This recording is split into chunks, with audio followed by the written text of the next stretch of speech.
กินน้ำบ้านเนาะกินน้ำบ้านนำกันเนาะบ้านลูกซ่าน้อยมาให้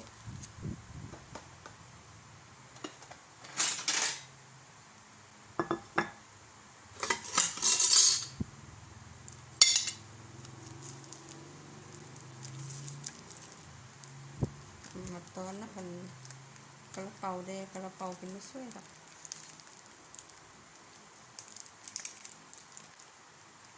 มื้อแรกนี่บอกกินเลยกินข้าว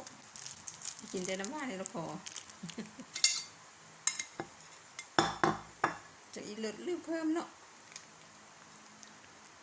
กินข้าวใส่เรากินน้ำบ้านโอ้นี่บัวลอยมี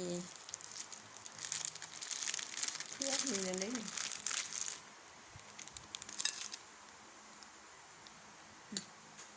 มีกล้วยด้วยเนาะมีสาลี